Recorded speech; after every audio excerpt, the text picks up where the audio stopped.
got a couple of different ideas for albums where the songs will stand individually as well, but there is a bit of an overarching kind of story. There's a couple of different ideas about how we do that and what we do, and there's one idea I'm very fond of. I've been talking to the others about, and I'm keen to go on with it because it's Really just quite an hope it interesting, happens. intriguing idea. And as long as there's ideas of where we can move forward, then we'll be continuing. And it's so cool that you get family involved with your brother doing the artwork. Yeah, and yeah, it's like really that. cool. He just did that painting, and I was just like, that would be a really cool cover. What are you doing with that? I was 14. The rest of the band, I think, were like 18 years old, 17, 18. I was also nervous that I'd be up on stage and someone would realize, he's only 14 years old, and then I'd get kicked out.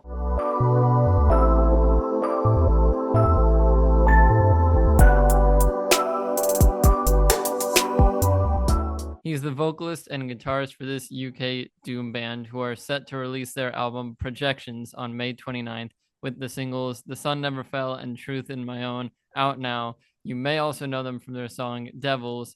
Hamish from Godthrymm, welcome to the podcast. How are you doing? I'm very well. Thank you so much for having me on. It's a great pleasure to be able to talk about the band and the album. So thank you so much for your time and attention. Yeah, it's a pleasure to have you on and get to talk about all this, especially with someone in the band and get that like firsthand knowledge, that inside scoop on it. But the first thing I've started to ask people who come on, which I think is great, is for anyone who hasn't heard Godthrymm or doesn't know the kind of music you make, how would you kind of describe it? So I think ultimately our music is centered around heavy guitars, down-tuned riffs, melancholic kind of, passionate, heavy, downbeat music that can be punctuated with moments of, kind of hope, lightness. We have, some beautiful female vocals in and amongst, my own vocals. We have some faster sections in, tradition of, great kind of heavy metal. We have some sections that are, quieter, more introspective, kind of, reflective, quieter passages. So there's, contrast. There's light, there's shade, but ultimately the music we do is steeped in heavy guitar based doom metal. Think Candlemass, Sabbath, and that kind of stuff, but with some of the melodicism of kind of traditional heavy metal in there too. So Yeah, and I should ask you, really. Actually, I should ask you. What do you think? Yeah. I think that's great. I heard the singles, some of the stuff from the album. It all sounds really cool, and I mean, I think you described it great. Oh, that's cool. Thanks. Because the first single from the new album, "Truth in My Own," we picked that because it's very much a very riff heavy, stomping, very direct heavy metal kind of song with showcasing both the vocals of myself and Catherine as well. It has got faster sections, but it is quite driving, heavy, direct metal. But then another song off the album would be like The Sun Never Fell, which is much more kind of, layered and slower and more, epic in its scope and arrangement. So yeah, our range is kind of reflected in the songs that we choose to lead with, definitely. Yeah. Did you get a look at my note sheet? Because that was one of the questions I had later on. Of these are the singles from the album. How'd you pick them? Why'd you pick them? So you just got that out of the way right there.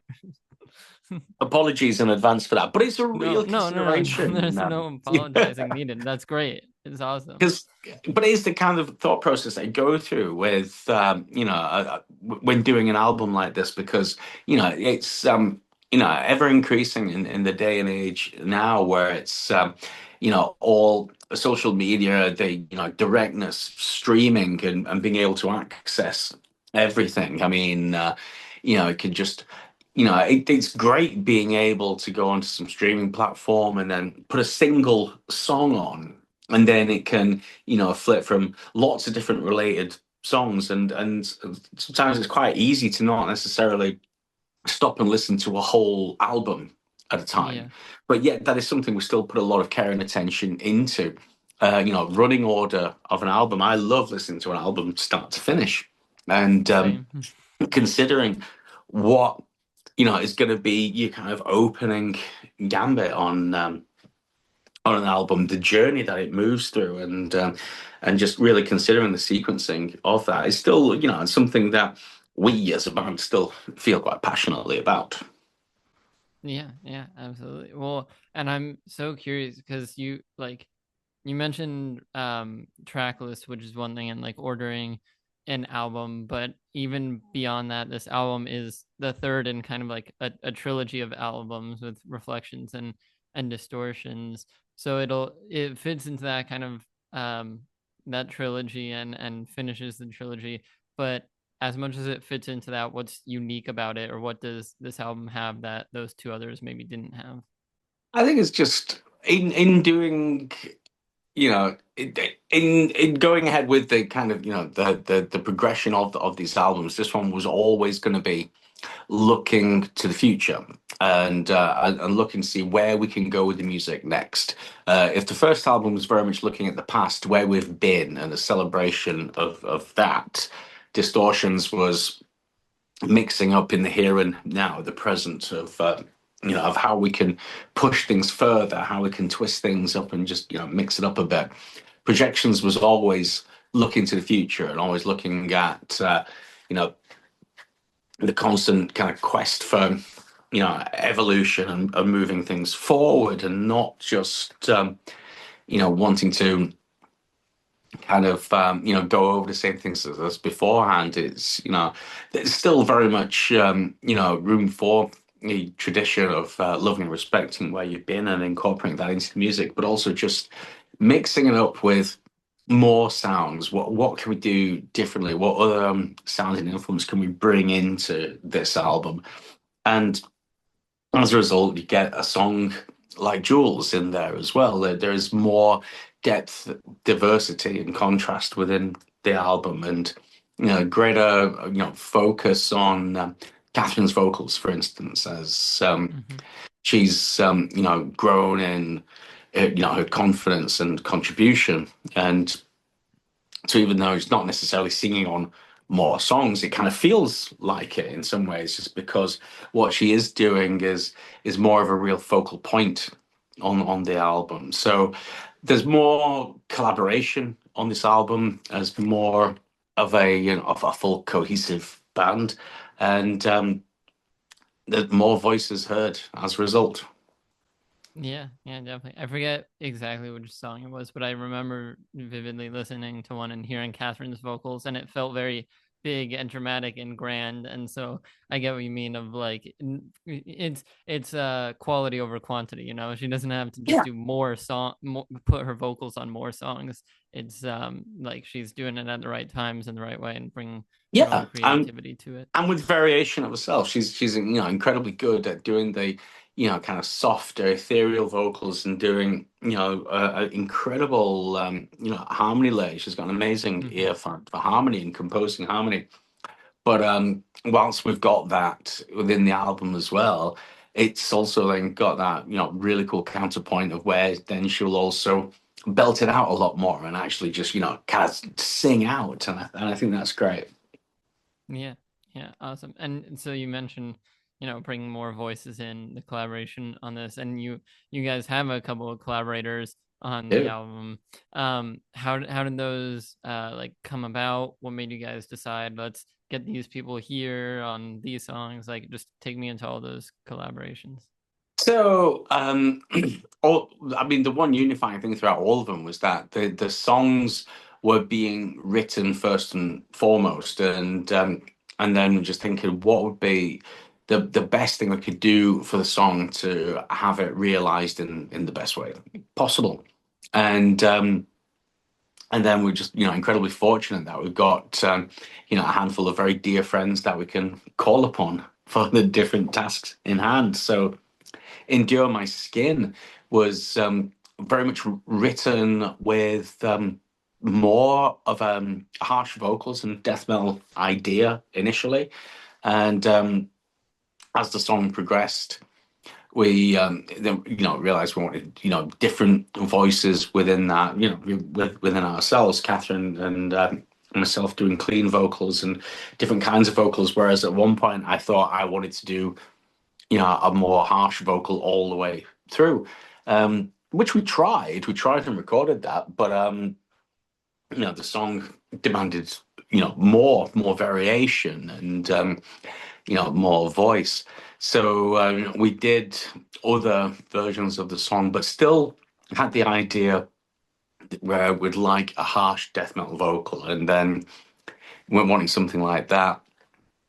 You know exactly how it would sound with Aaron Stainthorpe coming in, doing his inimitable vocals over the top. So it was just a case of asking, would you be up for coming and doing a guest spot? And he came, listened to the demo tracks as it was, and then just did such an amazing vocal. And then it was very inspiring, and he wanted to do a bit more, and so we added an extra section in as well. And then thought, okay, well, I've got to bring that back around. So it was just a very creative process of having a close friend come around and just getting so involved in creating something together and bouncing ideas off each other, and it was fantastic, and then it just made the song so much better as a result.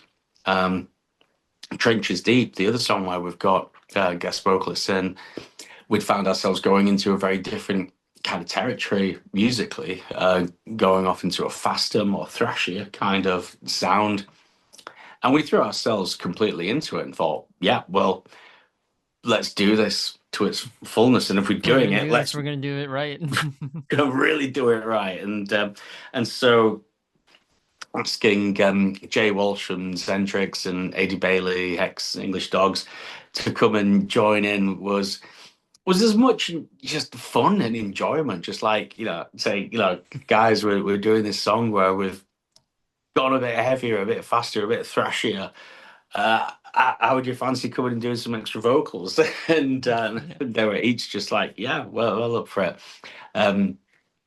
AD came around and did his bits. It was just great. And Jay had his sections that he was doing, and then he was, inspired to add a bit more on as well. So, in so much of these collaborations, it's just been wonderful to invite our friends into the creative process, and then have them just totally throwing themselves into it, and then just wanting to add more to it as well. So just seeing where it goes, and it's a really cool and wonderful thing to do, and what a wonderful thing to be able to do with friends. Just amazing. No, yeah, it can be so much fun in the studio, or like making music with friends and everything. So like that's the best, and I'm glad it was a good fun experience for you guys. And Great. It sounds like everyone was just like, let's do what the song needs. Let's make this song. Yeah, and it was all very relaxed, and in kind of each case, then I had folks saying, look, you use as much of it or as little of it as you want. It's okay. I won't be, offended if you don't want to use it. But it's like, okay, yeah, but you've just done something amazing. So, so it'll be great. So I look forward to people hearing it. Definitely. Are you a music artist looking to get your songs on Spotify, Apple Music, and basically every other streaming platform? Then you should check out DistroKid. DistroKid is a music distribution service. It's what I use to get all my music out across platforms, and I find it really helpful. You can manage your songs, lyrics, credits, and even manage releases across artists under one account. I don't think I would have gotten started as early as I did with music if it weren't for DistroKid. So if you want to get started, I'll put their pricing on the screen here. And yes, that does say the cheapest plan is at $2 a month. I know some of you spend more than that every day on your coffees. Like, this is to get your music heard by the world. When we're getting off track, DistroKid has so many additional features like pre-save pages, getting your music onto platforms like Instagram and TikTok, where people can put your music on their posts. If you use my link in the description, you will get 7% off any of these plans, making it even cheaper to get your career started, and so much more. So again, check out my link in the description for 7% off any plan. And now let's get back to the episode. And then for the visuals of this album, especially the art, take me into like the cover art. for that, Amazing. and when in the process that came about. So yeah, the artwork is incredible on this album. So Chris Bruni at Profound Law Records was asking about had any ideas for art this time around. A couple of ideas of you know I, of concepts and a couple of ideas, but it didn't particularly have anyone in mind. And so he did and recommended Mitchell Nolte and recommended I have a look at his work online, which I did, and just like, wow, it's amazing. Um, Stylistically, just so much what I'm into it, kind of really harking to this very classical kind of style of painting, which is like, incredible, fantastical, wonderful painting of just, such, kind of scope and detail. And, looking at this, kind of, imagine it, being displayed in, the Rijksmuseum somewhere, something like that. I just, it really appeals to me. And Yeah. so I reached out to Mitchell and said about, the style of the album, style of the band, and said, I had a couple of ideas. Um, One of which, like we have, of Sia looking into having a crystal ball, but then the whole walls and room all around her is just you know morphing and just changing into this kind of link to other worlds, while she's then projecting all these visions that are very much coming to life.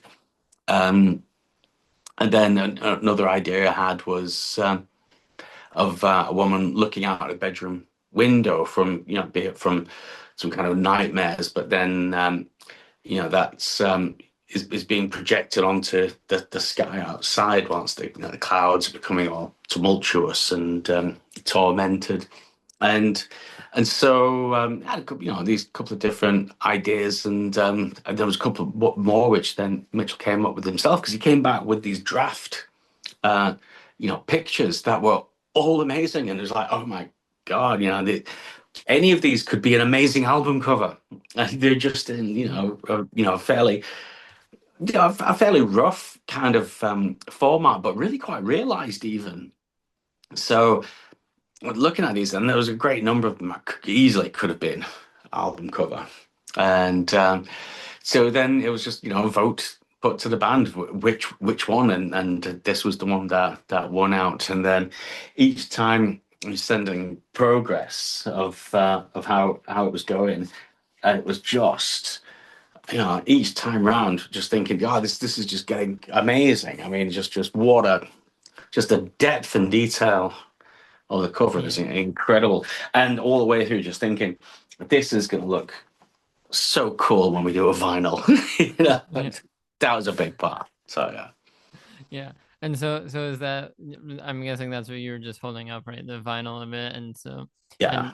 And so how, like, take me into what are your thoughts on like physical media, the vinyl, the CDs? Like, is that, are you, do you want to be hands-on with that? Do you Oh, like how did the physical media choices for projections come about? so I just wanted like what we, grew up with, really, and vinyl was how I loved to buy albums when I was younger, because it was a way of enjoying the artwork to its fullest, and everything just felt like a bit of an event, putting on the album for the first time, reading through the lyric sheet, looking at the artwork, and just like, it just seemed like such a a great way to focus on this album, investing your time and money in. And so there's something very magical, very special about the whole ceremony of vinyl, which is great.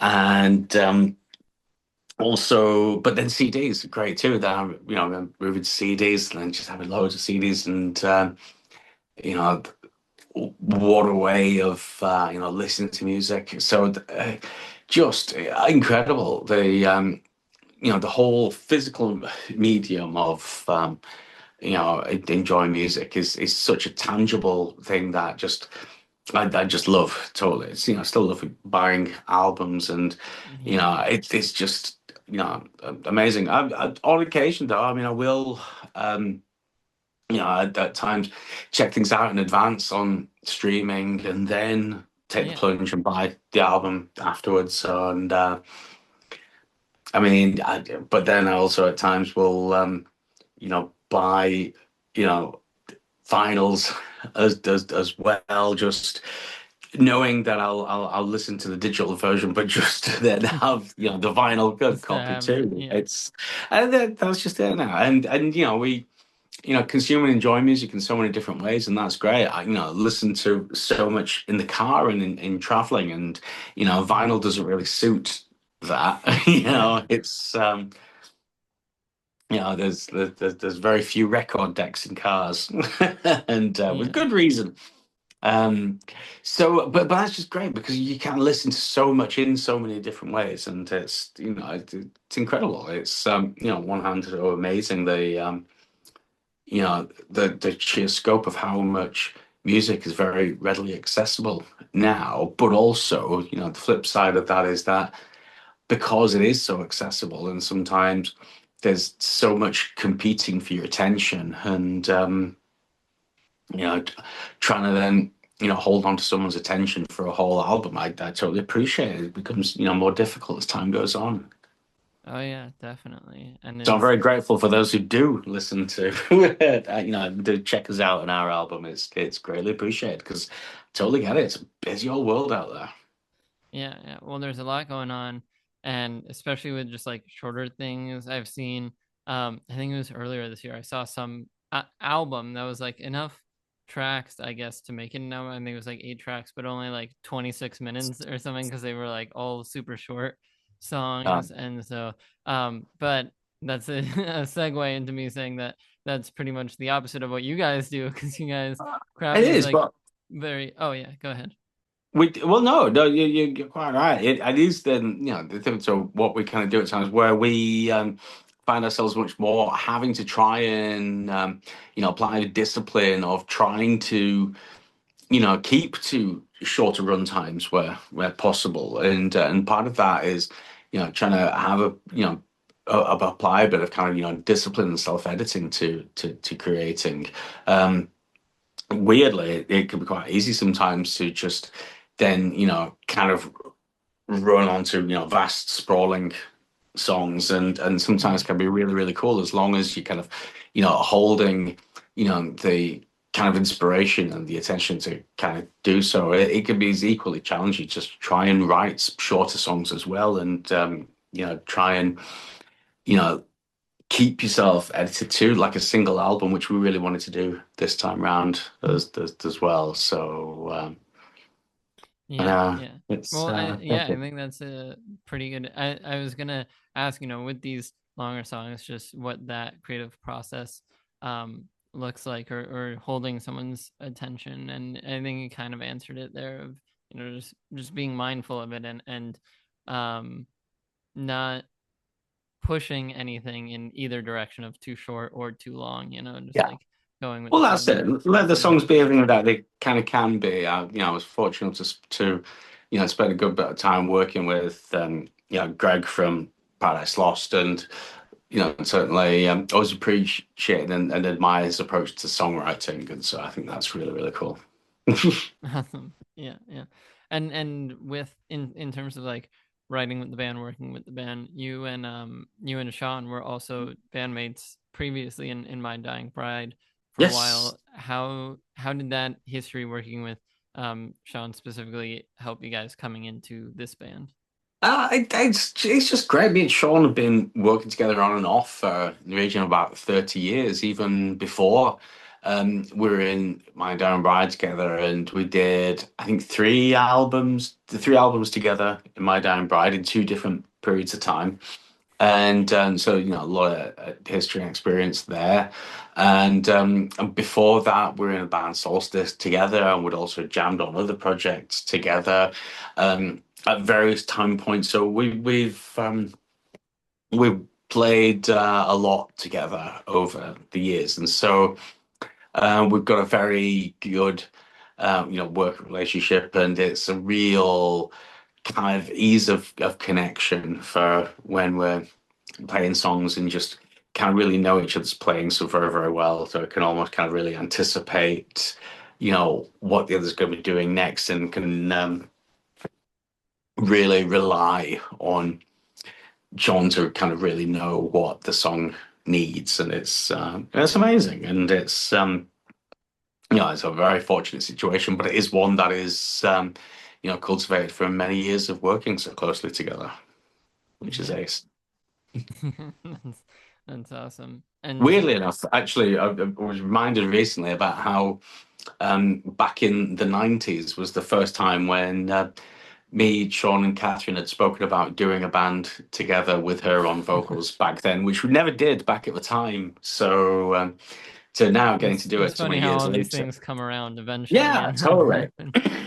Yeah, And yeah. it's great. Hey heroes, sorry to interrupt that podcast episode, which I hope you are enjoying, but I wanted to tell you about my clothing line, Quest Clothing. Ever since I started really pursuing YouTube and music and all these creative things that I do, I've dreamed about starting this clothing line specifically. I had the name, I had the idea like for years before I started it, and now it's finally here. You can wear clothes like this. I have sweatshirts available, t-shirts, even clothing for like my music with cover arts and lyrics and things like that. It's all super, super cool. And right now is the best way for you guys to support me across everything I do. So be sure to check out the Quest Clothing web store with the link in the description, and follow at Shop Quest Clothing on Instagram for updates about collections, discounts, things like that. Anyways, I don't want this self-sponsorship to take too long, so let's get back to the episode. It looks like in some form or another, the idea of a band like this has been in the works for a while. Yeah. But whether it's on this album, previous albums, anything like that, is there any song from Godthrymm that was just like really fast or easy to write, came naturally to you guys? So strangely, the song Grand Reclamation was surprisingly quick how that kind of came together. That was one of the very first songs we did. And then, it was slightly different lineup at that point. And initially the band was just, a group of old friends reconnecting with each other and the music we, enjoyed playing so much. Grand Reclamation came together musically very quickly. It just seemed to just kind of pour out really well with the ideas. But I think kind of the real turning point and why I picked that song is because that was the one where I first sang. That was the first song that I sang with the band, and lyrically, that just kind of came out, real kind of single writing sessions. I was like sat down and just pretty much wrote it all out, and it didn't really go through any change or revision. And brought it to the rehearsal room and just kind of sang it out in the way that it ended up being. So originally we intended to have a different singer in the band, and we'd had a few jam sessions, and he just thought it wasn't right for it, wanted to just take more time. But I think ultimately he wanted to carry on just doing his own thing. But we'd already booked a studio because we were all giddy with the excitement of doing all this. And I thought, no, we are going to commit to it. We've written these songs, and here's some vocals on it. And it just seemed to work well. And that was kind of then the impetus and inspiration to then really kind of pursue this as, a band in its own right, rather than just, a bit of a side project or a bit of a project of some old friends, together. So that's really, really cool. Yeah, and it sounds So like a great that just one really kind of set a tone for afterwards. And then it was like, okay, Yeah. this is this is definitely my main focus from this point. Yeah, this is how it's gonna be. That's awesome.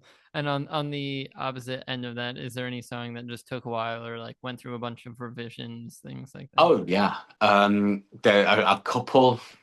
Really, there's one that it's not actually on the album, but we did record it as a like a separate standalone single, "The Vastness Silent."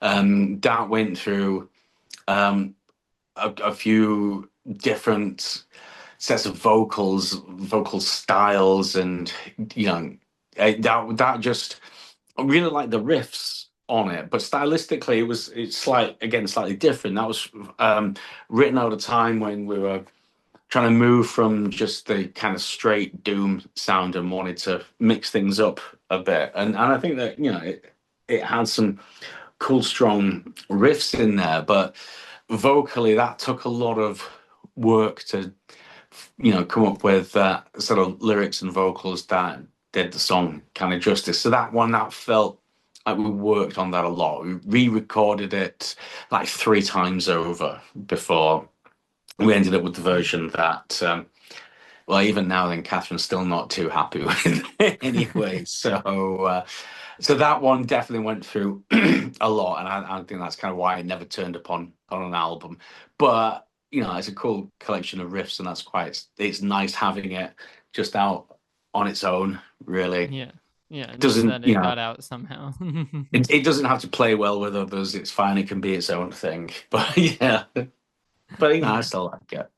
Yeah, well, and then I mentioned it in the intro also, Devils, which is like, picked up on streaming services as we mentioned, with different ways of listening to things. For like that song specifically, I either went into the process and everything, or also just like with the reaction that it's gotten. How has that been for you guys? Did you expect it, not expect it, anything like that?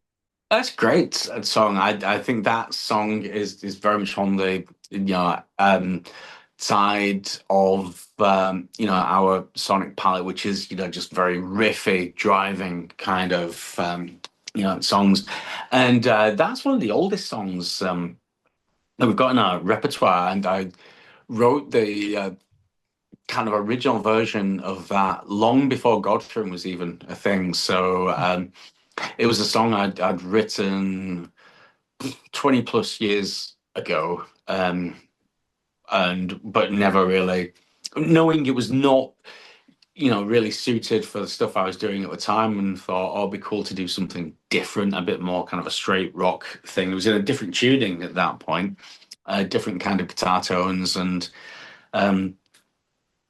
recorded a demo of it years and years and years back, and then kind of forgotten about it for a good long time. But then when Godthrymm became a band and was wanting to do some more songs, it was like, okay, this is something I had on the back burner for a long time, and then bringing it into Godthrymm was really cool. The process of playing it in this tuning and with this kind of guitar sounds, and just really developing it was having a bare bones of a song that we could then flesh out in this way was really cool and interesting. And I went through a couple of revisions. It had a different end section at one point, so we changed that around a bit. But in fact, we almost didn't include that song on the Distortions album. At first, we were only kind of recording that as a bonus track, really, because we just kind of viewed it as this song that had been around forever and had gone through a couple of changes, and yeah, it's cool, and that might be nice as a bonus track, or just some kind of extra. But as we recorded it, yeah, it's big, strong riffs, and it gave a nice change of pace and tone to the album as well. So that was cool. So good song, and I really like people's reactions to it, and we've always had good reactions to it live. On people saying that, yeah, it's got some of their favorite riffs in there. Yeah. And it's one I'm sure we'll continue to play. Yeah. So in terms of like forming the band, and it sounds like you're bringing ideas in from like earlier days or before the band formed, but once you form and you get the band together, where does the name Godthrymm come from? Chaz came up with that, who was originally in the first version of the band.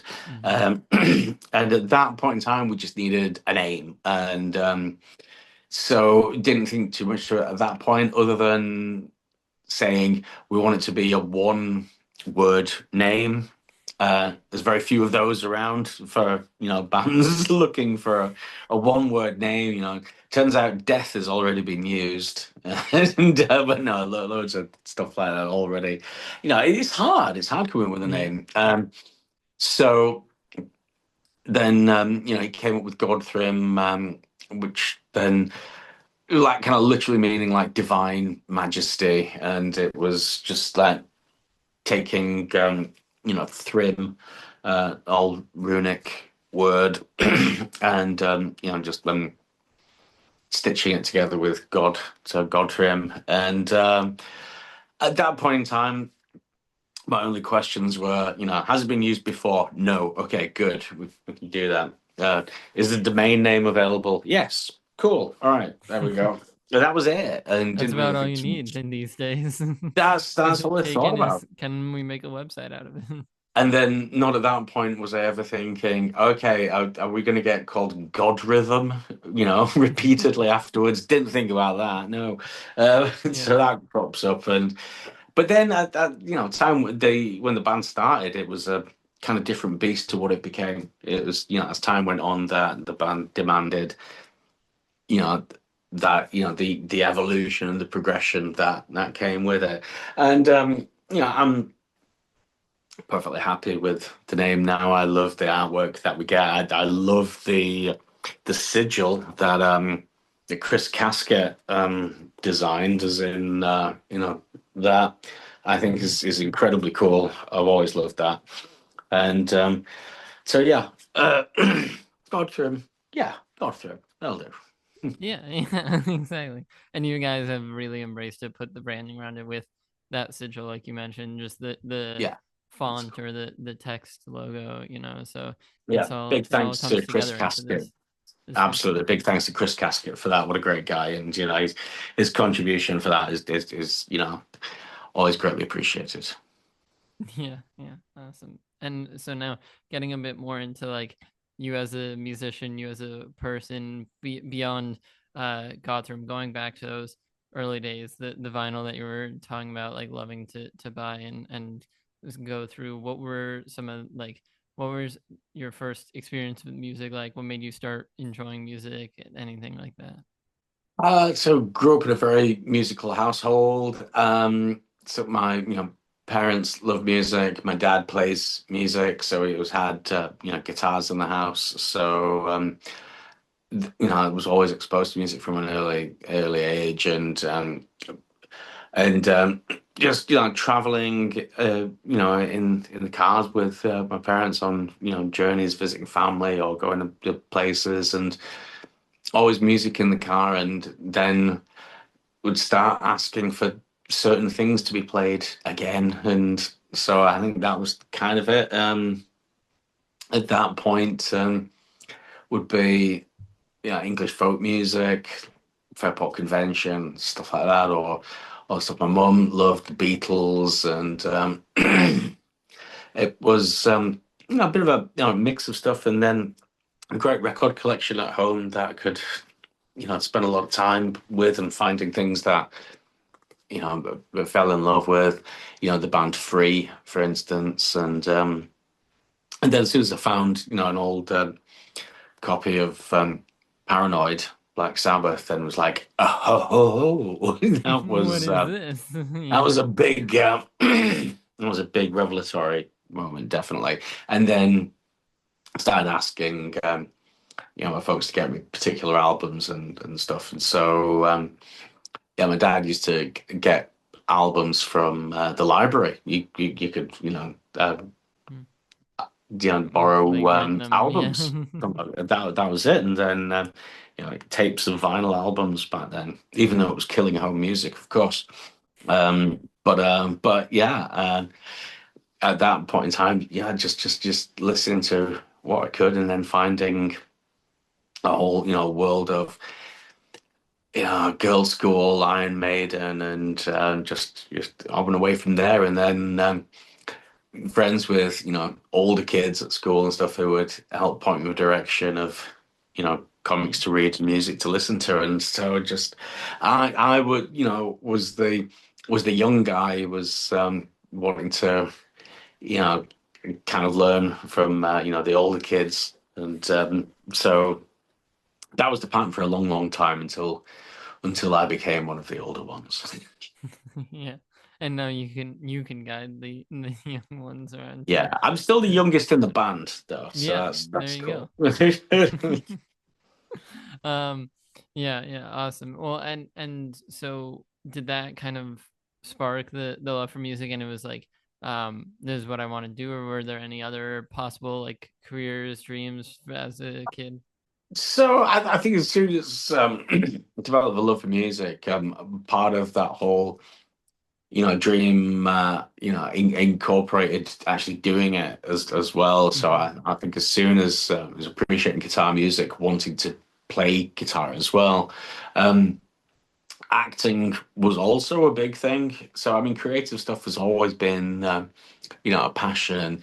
Acting was also a passion in my youth as well, and it was actually through acting that I met some people, including like Tuds, who's the original drummer in Paradise Lost. So that's how I got to know the Paradise Lost guys when they were starting off as a band, and that came from like theatre school and that scene. So was very fortunate to have a good you know circle of creative people in friend group at that point, and as influences, and people I'd look up to. So that was cool. If you love live music and going to concerts, you need to get yourself some loop earplugs. I made a video on my second YouTube channel about loop earplugs. I did a review for them by bringing them to a concert, and they were the best earplugs I've ever used. They do a great job at blocking out crowd noise, but still allowing you to hear the music. They come in this tiny, very portable case. You can see it's like a fraction of the size of my hand. Plus, they just look awesome. I got the ones that they did in collaboration with the Tomorrowland Music Festival, and they look awesome. They say live, love, unite on them. You can see they're in a cool circular design, so even when you have them in, you don't just have this big block plugging up your ears. There's a nice ring, makes it look a bit more stylish than normal earplugs. I have the Loop Experience 2s in collaboration with Tomorrowland, and even with the earplugs themselves, they sent me 4 sizes of tips. Extra small, small, large, and medium is already loaded in there. So there's plenty of customization. It should fit your ears no matter what with one of those sizes. Use my referral code in the description to get 15% off your pair of Loop earplugs. Back to the episode. You've been doing it for so long now, and you've gone from you've gone through all these other bands, or like worked with so many different bands and collaborators. Is it something you see yourself doing forever? Is it like, has there ever been a moment of thinking about taking a break, or do you think you ever will take a break, anything like that? I don't think a break from it entirely. I think I will do different things at different points in time. Yeah. I feel right now that Godthrymm, we've got so much more to do, more avenues we want to explore, and we've already been talking about concepts and ideas for what we would look to do with the next album, and that's very inspiring. But at the same token, me and Catherine have also spoken about other offshoot ideas that may be their own thing, or we may incorporate in the main band. So there's always new ideas floating in and around. There's other friends I've got who at times talking about doing projects together, and that's really cool. The idea of then mixing creativity up with different people and can find different ideas and inspirations in other realms. So there'll always be something centered around writing, composing, creating, recording. That's really what my passion is. It just might change who's involved and in what kind of collaboration at any point in time. But I think it will always in different ways. Yeah, it will always continue. So yeah, that's awesome. It's exciting. So you mentioned, and I don't want to like push too hard on this or anything, but you mentioned like thinking of what's next for the band, things like that. Is part of why there are so many ideas or all this freedom because you've kind of completed this trilogy and now it's like, oh, where do we go from here? There are so many options, or So just many like what? options. And also a bit inspired by having this, kind of loose trilogy. So, Theme. it's Yeah. kind of, Yeah. having that has also given some kind of guidance and inspiration as Yeah, well. And for so I sure. like the idea. So got a couple of different ideas for concepts for albums where the songs will stand individually as well, but there is a bit of an overarching kind of story, which kind of links them. And there's a couple of different ideas about how we do that and what we do. And there's one idea I'm very fond of. I've been talking to the others about, and I'm keen to go on with it because it's just Really quite an hope it interesting, happens. intriguing idea. And and as long as there's ideas of where we can move forward and explore new avenues, then we'll be continuing. It's cool. And then, unless at some point we might just think, okay, right, we just want to do, an album full of covers of songs we loved in the past. Well, we might do that at some point, but that's not yet. Right now there's still stuff that we want to be creating and pushing forward with. So Yeah. that'll be Yeah, we're cool. not doing a cover album. Yeah, but No cover albums as yet. That's a nice thing to do every now and again, just for kind of fun and tribute to an influence, or oh or yeah. just for the fun, or blow off some steam. Yeah. There's loads of good reasons to do covers, but yeah, there's just so much we still just want to create ourselves. Yeah. Yeah. And I think that's what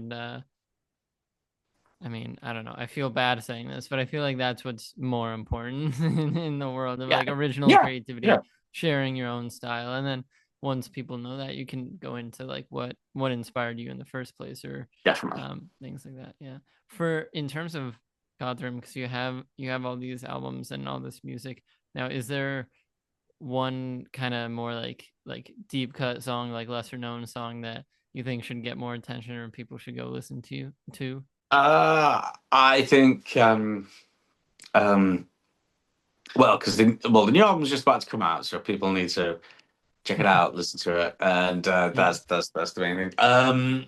So as far as we released a two-song single called "The Light," and we and Catherine were just listening to that the other night, and the artwork, the cover art was done by my brother Jamie, which is just a really nice piece of artwork. And this was a really cool couple of songs. That was the first thing that Chris recorded with us. And we actually played these songs live a few times. And they're a really cool couple of songs. So, I'd it'd be a shame if they just kind of went under the radar because they're not on an album.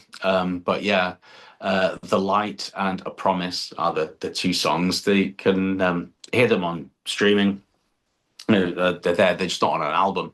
So they're a couple of really cool songs that I think are worth checking out. Yeah, yeah, absolutely. And it's so cool that you get family involved with your brother doing the artwork and Yeah, everything, yeah, like it's you really said. cool. Yeah, Yeah. he just did that, painting, and I was just like, that would be a really cool cover. What are you doing with that? And then just so nicked it Yeah. off him. So Yeah. In terms of live stuff, getting on stage and going live, what was either for you personally or with the band Godthrymm, what was your first live show like? oh, I played my first live show in was my personal first live show in Mhm. 1992, I think it was, um, in Halifax at the Tramshed nightclub, and was very nervous for that because of how young I was at the time, and but it was a How great way to what age were you when start. you were doing that? So I was 14 at the time. Uh, The rest of the band, I think, were like 18 years old, 17, 18. but I was a bit younger, Once and again, the youngest one in the band. youngest one in the band, and but because I had long hair and stuff, I could kind of try and pass myself off as Yeah. being older. But I mean, I was as much nervous about not just playing the show, playing my first proper concert like that that people had actually bought tickets to go into, but I was also nervous that I'd be up on stage and someone would realize, he's only 14 years old, and then I'd get kicked out. So that was Yeah. it. And then, but from there, just kind of gone on, and then so many firsts afterwards. Then first time in playing in various different bands, first time doing shows then that get bigger and bigger, and then first festival and stuff like that. And it's just like, wow, it's amazing how many firsts there are still we can do out there. Yeah. So Well, and those are the ones that really like stick in your mind. So were there, whether it's a first or not, are there just any shows that you have that's like whether it's a favorite, really sticks in your mind, anything like that? I really loved playing Whitby Goth Fest, Godthrymm playing Whitby Goth Fest, because that was real nice at that point, because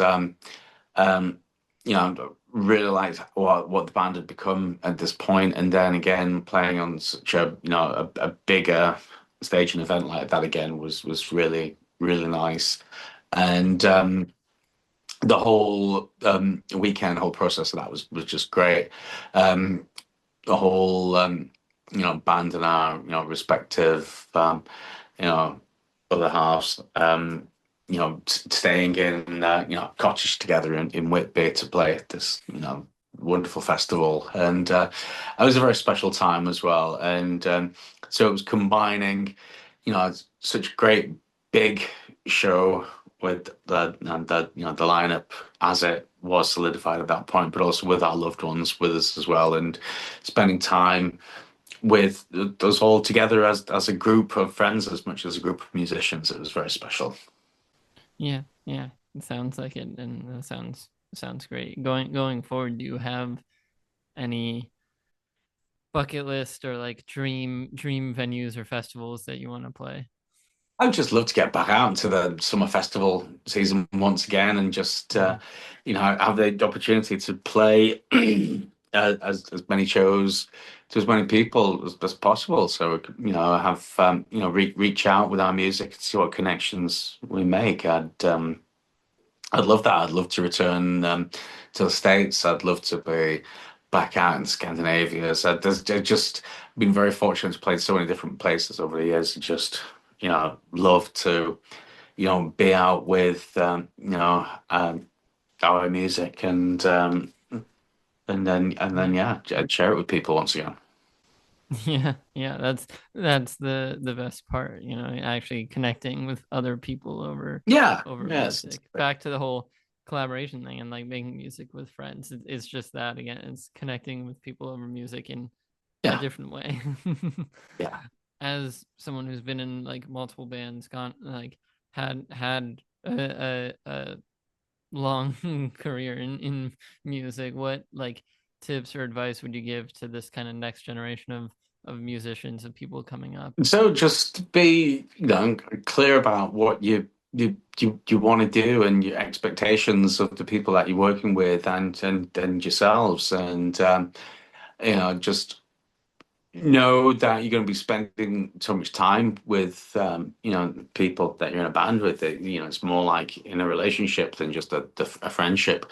Then just manage each other's expectations of what you're all wanting to do. It can be hard if you've got different ideas in mind, what your driving passions are. So just think it's great to be able to, achieve some modicum of whatever version of measurable success you've got, and that's great. But even if you don't, the time and effort put into it, trying to achieve it, is potentially great time shared with people close to you. So be mindful of what everyone's goals and aspirations are, and just try and pull together and enjoy it as you do it.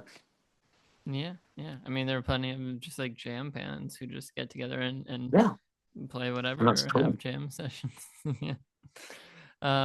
Awesome. Do you yeah, I mean, for our last couple questions here, it'll be wrapping up with just some more like hypothetical things. Is there or I guess this isn't hypothetical, but is there a Godthrymm song or just any song you've worked on that's your like favorite or you really love listening to?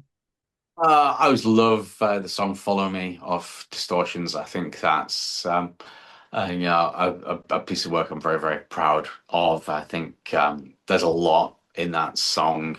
Um, I know Catherine would often suggest the song as Titans. Again, you know, a great song. I just feel fortunate that there's just so much that I could draw on to answer that. It was my favorite song at the moment. Uh, Chris would say "Sun Never Fell."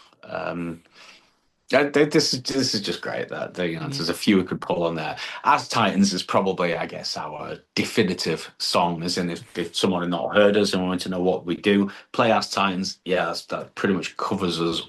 You know, in our entirety in That's a good space of intro one to song. Godthrymm. This is the kind of Yeah, music we make. yeah, Yeah.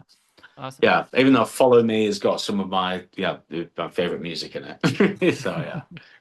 Yeah, awesome. And then just if Godthrymm got this chance to make a song with any artist, any band in the world, who would you want to collaborate with? Oof! Wow. Uh, it would be very cool to collaborate with. There's uh, a folk band in from the north of England called the Unthanks, and they do really quite melancholic and quite sad songs, and but you know in a different kind of genre to us. We love them and their work very very very much, and that would be a very interesting kind of collaboration with kind of different instrumentation on their side and their beautiful sorrowful voices and harmonies that I think we could work incredibly well with Catherine. That would be really cool and interesting. That'd be cool. So yeah, taking someone outside of the heavy genre and mixing up that way. So yeah, something like Dare. Yeah, that would be very cool. Yeah. Awesome. Well, thank you, Hamish, for coming on. Those are all the questions I Thank you so had, but much. I absolutely loved learning more about the band, hearing more about projections. I can't wait for the full album to come out for everyone to hear. But if you're listening to this, it's out May 29th. Go listen. If it's already out, go listen, or it'll be coming out in the near future. So go listen once it's out. And yeah, thanks again for coming on. Is there anything else you want to shout out, promote, anything like that? That's amazing. Thank you so very much. We just released a video for the song Jewels, which I just shot and edited myself. So be kind in its production values, because we spent all the budget on the video for Truth in My Own, which looks amazing because Ash Piers did that one. So yeah, we I hope to do more in the world of kind of videos and things online that way. So Yeah, I yeah, didn't stay catch tuned. that. I would have asked you about it if I saw that came out. It's Oh all yeah, right that's though. cool. Yeah, it was still a great time. Thank you again for Thank you so coming much. on.